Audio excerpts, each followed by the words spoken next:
Center block is filled with carvings and sculptures. They all relate to key moments in Canadian history. Here in Confederation Hall, intricate designs cover almost every space, depicting symbols of Canada, its flora and fauna, and the coats of arms of every province and territory. In the House of Commons foyer, we see a series of sculptures aptly entitled The History of Canada. They illustrate different stages in the development of our country, telling the story of Canada's history, social, political, and economic. Most of the carvings in Center Block are now in need of restoration. Here, we see some have been damaged by water leaks. When architect John Pearson designed the building, he deliberately left thousands of stone blocks uncarved. His intention was that future generations of sculptors would add their own stories onto the stones of Center Block, portraying Canada's history as it evolved. And for nearly a century, that's exactly what's happened. Each generation of carvers leaving their own imprint. There are now 180 uncarved blocks left. The Dominion sculptor is responsible for the maintenance of all carvings throughout the parliamentary precinct and is responsible for creating new pieces. The role was officially created in 1936. Since then, 6 people have held the title. This is arguably the most decorated space. Meet John-Philippe Smith. He's Canada's 6th Dominion sculptor. His role during the restoration of Center Block is to oversee the maintenance of all sculptural works, including all new carvings. We're currently standing about 3 or 4 stories up on the scaffolding inside the House of Commons chamber. So we're right near the roof line, or where the ceiling is rather. And here at the very top, before it turns into the ceiling, there's a cornice that runs all around the chamber. And this is a great example of an uncarved block. So these are some of the original blocks that were left uncarved at the time and are part of the continuation of the carving program. These are part of the 188 blocks. These for us during the project are a priority because now we have scaffold in place to actually do these blocks. Otherwise, it just can't be done in normal time. So the next opportunity may be, the next major project, being 100 years or maybe longer. So we're really focused on doing carvings on these blocks. Some of the designs have been already earmarked for some of these pieces, but that doesn't mean that they're set in stone yet or carved in stone yet. So these are discussions that we have with the partners, the Senate and the House of Commons side. Work very closely with the curators, and it really is left to parliamentarians to decide as to what is ultimately carved there.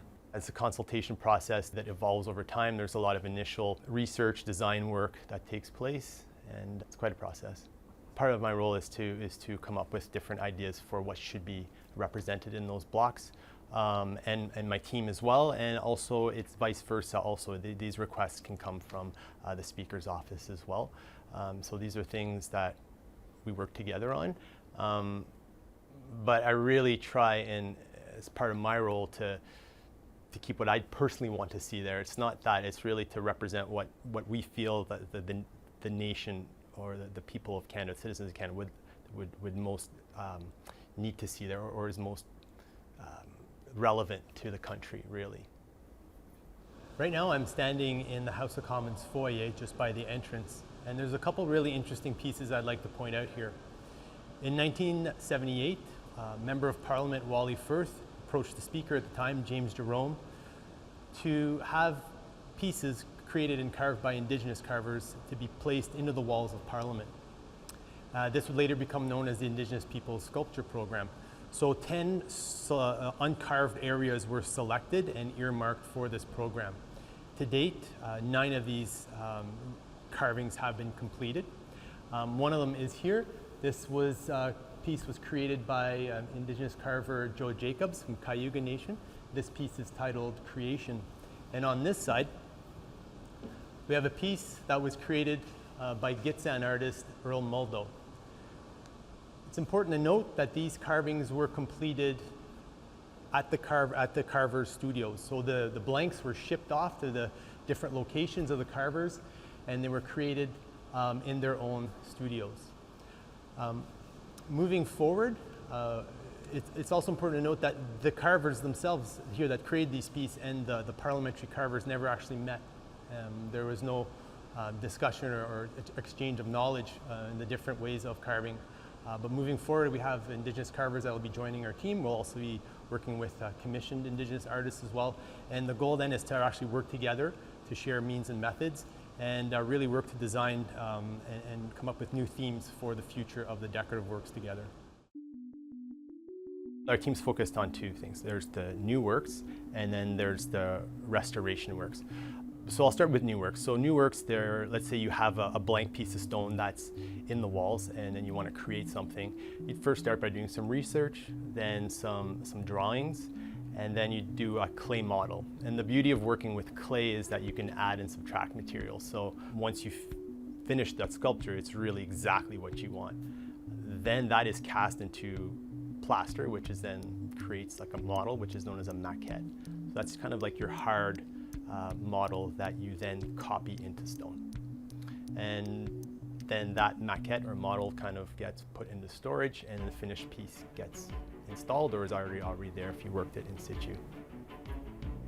Now on the restoration side, it's very much the same, but you're trying to recreate something that was there. So you're still doing the research at the front end to try and figure out what might have been there. You're looking at historical photographs. And then you take a mold, and then you would then recreate in clay what you believe would have been there.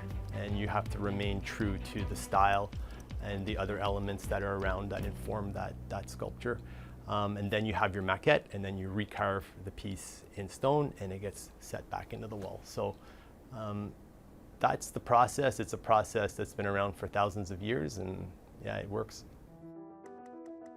One of John-Philippe's predecessors was Eleanor Milne. She was Canada's third Dominion sculptor and held the position for over 3 decades.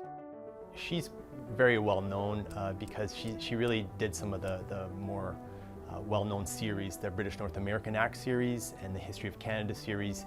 These are the most important carved series in the building. She had a very long career as a Dominion sculptor and had a wonderful team of carvers, and she had a very interesting touch. Her background wasn't so much architectural stone carving, but she came more from a contemporary background, so she added a different kind of style.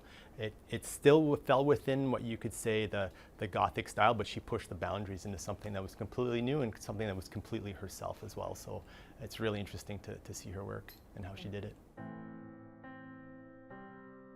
Milne's legacy is seen throughout the building, and that includes here in the Senate foyer. John-Philippe and his team are working on a new carving for this space, one to honor the late Queen Elizabeth II's 70-year reign. This piece came about obviously with the Queen's Platinum Jubilee, and we decided with consultations with the Senate to create a piece that would commemorate this monumentous occasion.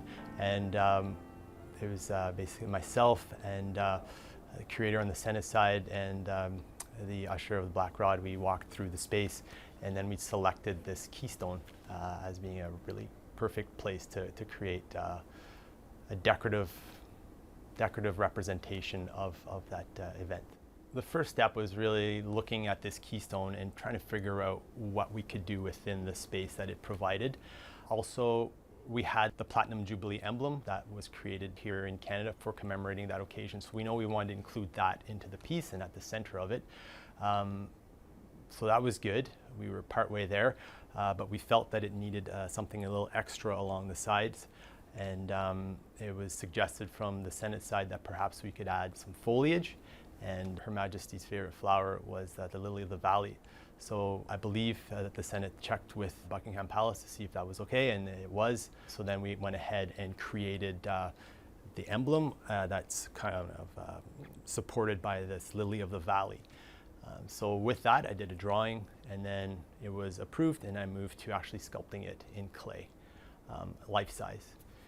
It is bigger than obviously a lily of the valley. It's quite a small flower, but again, given its location, we wanted to make sure that it's really as legible as possible, and that's something that's really important when it comes to architectural sculpture, is legibility. So yeah, that's how it came about, and now we have a model, and we're hoping to start carving it fairly soon.